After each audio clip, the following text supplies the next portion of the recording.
here today to activate those gifts. The first story is about the wise and the foolish, and talks about preparation. And in this story, there was 10 virgins that they were all getting ready because the bridegroom was on his way. The bridegroom had said, I'm going to call you, you have to be ready. All 10 of them got together, they got all dressed up, and they were waiting on that call that day. I could see them getting up, getting prepared, getting their outfits ready, getting their hair done, getting their nails done, making sure everything's ready. Got their lamps. They went on about the day, and they're waiting, and they're waiting, and they're waiting. I believe it was a long day, and they're waiting, they waited. The Bible says suddenly the bridegroom called. They all jumped up, they all began to get prepared, and because it was dark, because it was midnight, they had to light their lamps again. Their lamps were out. 5 of them had prepared an extra set of oil because they were smart, they were ready, they understood that it might get dark, that their lamps may run out. And they went and they got their lamps and they lit their lamps and they began to get ready. But there was another 5 that they were foolish, the Bible says, because they didn't bring any extra oil. So now they're running around, and you see them in your schools, you see them at lunchtime running around asking, can I get a little bit of your oil? Come on, man, can you hook me up? Can you give me a little bit of this? But I had to make sure that I'm ready when the groom comes in for me. So they were too late. But by the time they got there, they were too late. Touch your neighbor and said they were too late. Too late. They were supposed for the people that made it inside, the people outside was preparation. Young people, we have to be prepared. We're living in a day and age where opportunities open up immediately for people. God has given us all gifts. We're here today to activate those gifts. But we have to activate those gifts. But we have to prepare. Taking this time out, God's going to honor your preparation. So that when you get back in school on Monday, or you might get back to school on Tuesday, and somebody actually does pull out a little weed, pull out a little joint, you're prepared because you was here today, you heard the officer say. Tell them, because how many people want to be foolish? And man, I like to do that check every now and then, because sometimes we get in church and people just say stuff and we just answer. Nobody here wants to be foolish. We all want to be wise. And man, how many people want to be wise? Amen. Amen. It talks about the parable of the talent. In this text, there was a master that he was getting ready to go on, and before he left, he called all the servants to him. And he looked at the first and he gave me 5 talents. He looked at the second man and he gave him 2 talents. He looked at the last and he gave me 1 talent. And me being a father of 4, the first thing I thought was, that's not fair. Why don't he give everybody the same thing? But if you read the Bible, it says that he gave them according to their ability. One that had 5 and the one that had 2, they went on, they took their gifts, they went out and they multiplied them. The Bible says that they doubled them. And the one that had 1, he kind of got nervous. He kind of got afraid, he got scared. And he took the one that he had and he hid. And the Bible says after a long time, the master came back to check on and see what was going on with the talents he had blessed them. And the Bible says that he looked at the first one, he showed God what he had done with it, he showed the master what he had done with the gifts. And because he took his gift and activated it, God honored it. God said, good, well done, good, faithful servant. And he blessed him to have dominion over many things. He looked at the second one. He only had 2, but he took what he had and he used it to the best of his ability. He took out what he had and he activated his gift, amen? And when God looked at him, it was no different than the one that he gave 5. He said, well done, good, faithful servant. And he went ahead and blessed him and he gave him even more. They both got the same gift, even though they started off slowly. But the one that only had 1, the Bible says he came and he made excuses and he began to tell God, the only reason I didn't use it because I'm an amazing singer, but she deals with fear.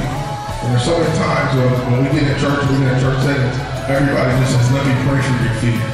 Let me do this, let me do that. But you know, the wonderful thing about God is, even if you have fear, you have to continue on. Because the Bible says that the master, he looked at this man and he said he had fear, and the master looked right back at him and said, you wicked and lazy man. How many people rather deal with fear or hear somebody say wicked and lazy? How many people want God to say wicked and lazy?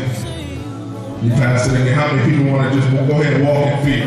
How many people decided they're going to just go ahead and do whatever it is God has called them to do? Amen? Hallelujah. We serve a God that's ready and excited to do some things that are like only about me. I was sitting where you were sitting at about 15 years ago. And about 15 years ago, I couldn't have been up speaking. I wasn't ready. I wasn't prepared for what God had given me. But at that time, God had just given me, he didn't give me a voice to sing. How many people know here at Higher Ground, we got some singer folks in here. At Higher Ground, sometimes when you come in, if you can't sing, you feel like you're lost. I was a young man, I can't hold a key, I really can't clap too good. I couldn't drum the dance ministry, but God knew I love people. He had given me a gift from praying to that young people. Take that gift, and I would just pray. Then I went from praying, then I started taking up the offering. And then when I started doing the offering, then I started emceeing services. I had a great time emceeing services. Then Kyle would come back and check me, still using your gift. From there, he gave me to start writing a newsletter. I had a little newsletter that was going on, writing it up, taking pictures, going to every event. Had a great time with it. From there, I did a good job with that. So then, we had to open up the basketball organization. Real quick, is that window of opportunity. Really, in the day and age, like I said, I had a newspaper that I would just sit out there in the lobby, passing out a newspaper. With always a dream to give more, with always a dream to share more.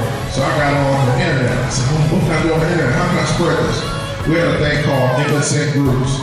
That was the first social network, before Facebook, before Twitter. We had MSN Groups. It really wasn't that great, but it was a place that we could actually share our messages, share our poems. It was a way we could share our pictures, let other churches know in the day and age that you can take the gospel all the way across the world, that you can take your dreams, you can take your song, you can take your story, you can take your gift. And again, sometimes when we get into big mega churches or nice-sized churches, it's hard to get a chance to sing your song. You know, you can get a camcorder or your cell phone, you can record your song, and you can do it to the glory of God and put it on YouTube.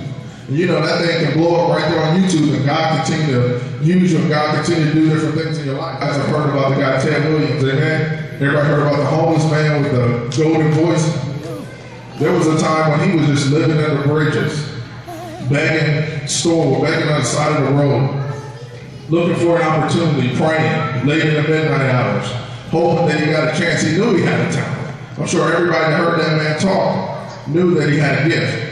But it was just that one moment, that one window of opportunity when the cameraman pulled up next to him and said, let me hear that golden voice. Let me hear you do something. What if that man wouldn't have got up? What if he would have just stayed under the bridge somewhere? What if he would have just sat at home making excuses like, I'm never going to get it? What if he just thrown in the towel already? If you hear his testimony now, you'll hear about how he was on drugs, how he had problems with his parents, how he had problems with his wife, how he had problems with his kids.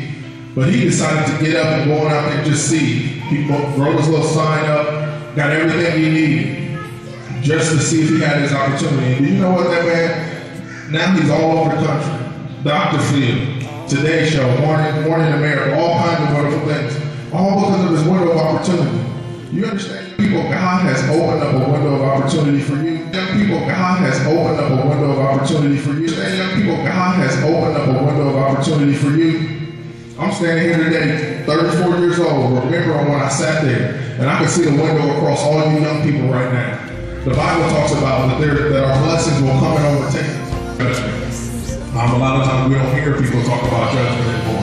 A lot of times we're trying to get our names up on the highlight. We're trying to get our names listed. We're trying to get invited to other churches. So a lot of people don't want to hear people talk about judgment. But that's what he said. When I was hungry, you fed me. When I was naked, you clothed me. When I was sick, you came and helped me. When I was thirsty, you gave me something to drink. And even when I was in prison, you came and saw about me. A lot of times we get to churches and we always want to hoop. And I love to hoop. I love to run around. I love to do all those great things. But if you read here what separates those that are going into the kingdom of heaven and those that are going to hell, it was the ones that fell. He didn't say the ones that had everybody standing up and clapping. He didn't say the ones that could shout around the church for 20 days. A lot of times, one of the problems I have is a lot of times I see young people in church screaming and shouting and excited. I love it. But when you walk out, you weren't even changed. You didn't even hear what the word of God said. I was excited when I walked in and there wasn't an order. There wasn't anything to push me to jump. There wasn't anything to push me to just scream. Because I really want to bless you. I really want to help you that when you walk out of here, there's something different about you. We've got to build a bridge foundation. It talks about when I was in prison, you came and saw about me. It doesn't even talk about driving a Benz. We see enough of that mess on TV. We see enough of the rappers telling us and pulling us to get at right now. We didn't talk about who was skinny. We didn't talk about who was fat. We talked about when I was sick, you helped me. Think about your friends. Think about those that are around you. How can you help somebody? When you walk out of that place, this is a youth rally. We didn't just come here just to scream and shout and run around. I've had enough of that church. But we came here to make a difference, amen. You got friends who sit and work. I'm finishing up now, but I really want to drive this home. You might be sitting with somebody. We did all these things we talked about, bullying, promiscuity, peer pressure. What about when somebody's sitting next to you and they don't have anything in their lunch?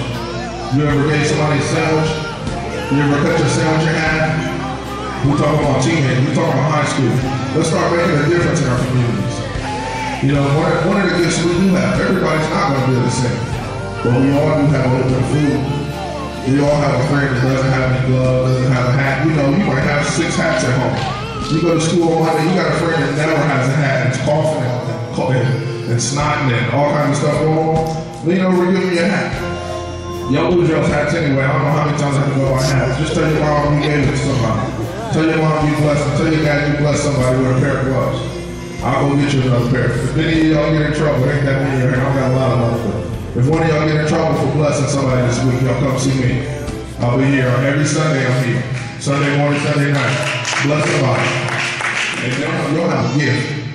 The youth rally was activate your gift. We didn't talk about giving you a gift. We didn't talk about how you was going to get your gift. We're talking about activating. Some of y'all sitting on y'all's gifts, sitting on the love of God. Do you know there's people running around here looking for the danger that God is keeping us from? We hear an officer come in and talk about his son, a police officer. His son is the one on heroin. His son is the one missing out on a college education. Sometimes that happens in the church, because all we hear is our parents preaching and shouting and screaming and hollering while we running around the streets, taking chances, listening to everybody else. Amen? But I'm telling y'all, be wise. Don't be a foolish. Be prepared. Be prepared in school. Young people that's working, be prepared for your job. You never know how God is going to bless you. We're living examples for Him. Don't be the foolish. How to use our gifts. No matter if you have 5, no matter if you have 2, no matter if you have 1. Don't allow fear to hold you back, amen? Because I don't know, I've been here for a couple hours, I haven't anybody mention it. But when I walked in, my spirit really dropped. When I saw the dumping station over there to your right. Everybody look over there, that's a dumping station. A lot of times we come to the church with all kinds of issues, all kinds of problems. And the first thing they do is they have a program full of things to just throw more stuff on. God is going to do this. God is going to do that. God is going to do this. If you do this, this is what you're going to do. But we never take the time to listen to your issues. Never take the time to listen to your problems. I understand that y'all going through a lot of stuff. I understand all the issues. If you got a problem, this piece of paper over there, I encourage each and every one of y'all at least to grab something before you leave here.